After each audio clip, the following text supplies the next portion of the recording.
welcome to Just Candid. My name is Femi Odere. About 2 or 3 weeks ago now, Nigerians were able to do an assessment of President Bola Ahmed Tinubu's administration in terms of what it has accomplished. The government also presented its own scorecard to the Nigerian people to for further appraisal of his administration and his accomplishment.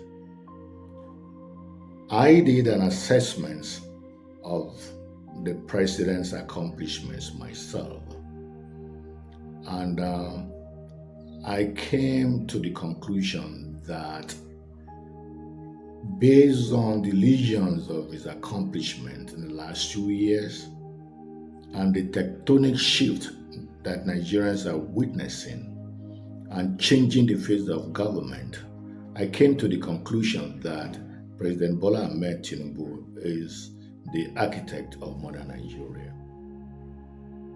There are several reasons why I came to that conclusion. I'm just going to talk about a handful of them. During the presidential campaign in 2023, President Bola Ahmed Tinubu told Nigerians that he has been preparing for the job that is currently holding for a very long time. And not only that, he came with a trailer load of evidence as far as what he did, what he accomplished when he was the governor of Lagos State. If somebody is applying for a job, if you have a multiplicity of people applying for the same job, and one of them tells you that he has not only been preparing for this job for a very long time, he has tons of evidence as to what he accomplished in his previous job, and that if you give him the opportunity of a new job, he's also going to do more. While somebody else said, well, he really doesn't have anything to show you other than the fact that he just believes that he's qualified and he should be trusted. While the other person said, well, I've also been contesting for this job for as far back as anybody can remember.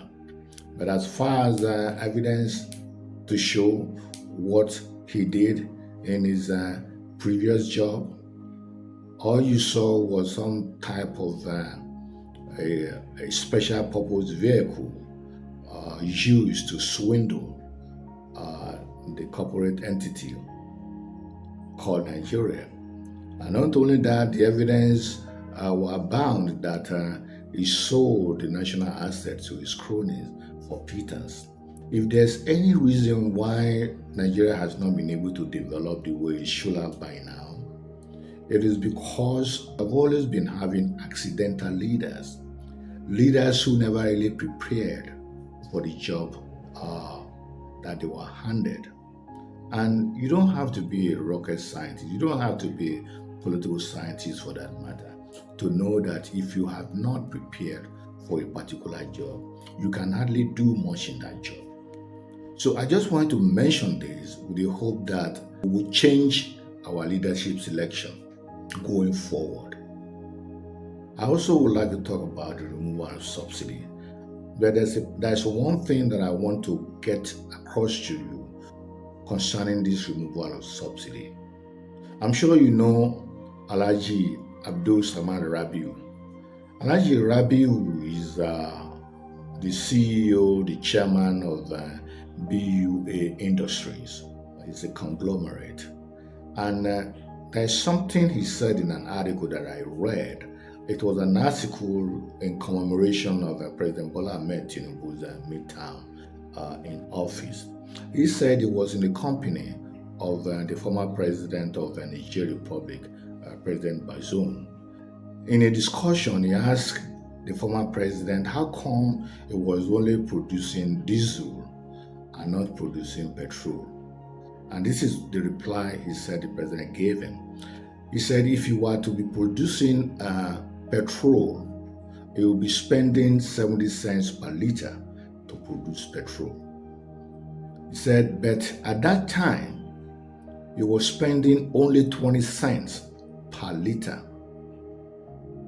And guess where Bazoum was getting his petroleum from? He was getting the petroleum from Nigeria.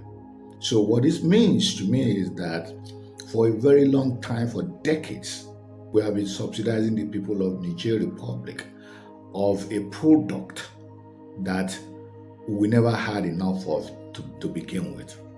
How stupid can some leaders be? Former President Olusegun Obasanjo, with all his gra-gra, never did anything close to what this man did in terms of removing the subsidy. The tax reform, in my own view, is just so comprehensive, it's revolutionary, and it is fundamental to the rapid economic development of our nation. There are so many benefits that comes with this comprehensive tax reform. I'm just going to mention one. If you are running a business and you are making and you have a turnover of 50 million naira or less, you are tax exempt.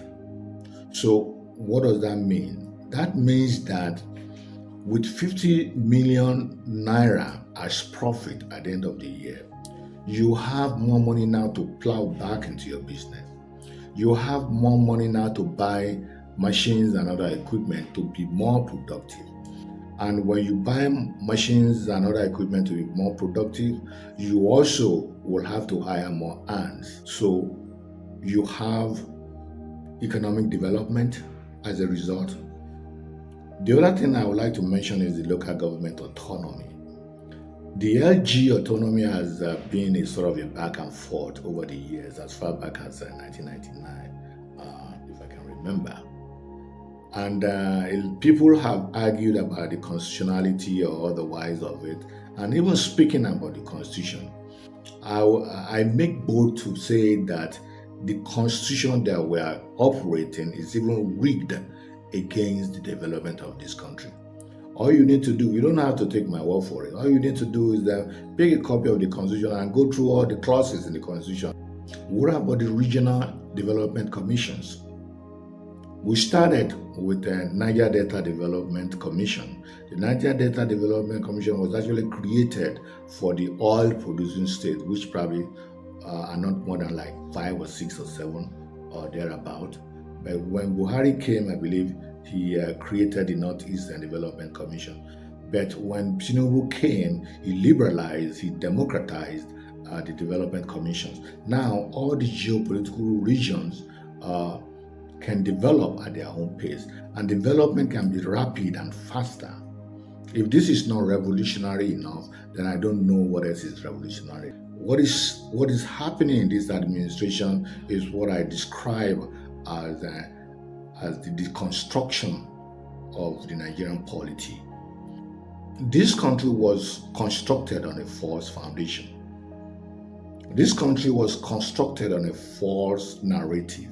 And this country was constructed for a very small number of people. And for what and with what is happening, and in this kind of situation, you have to first of all deconstruct before you construct. And this is what I believe President Bola Ahmed Tinubu is doing, and for good. I'm just being candid. See you next time, folks. Bye for now.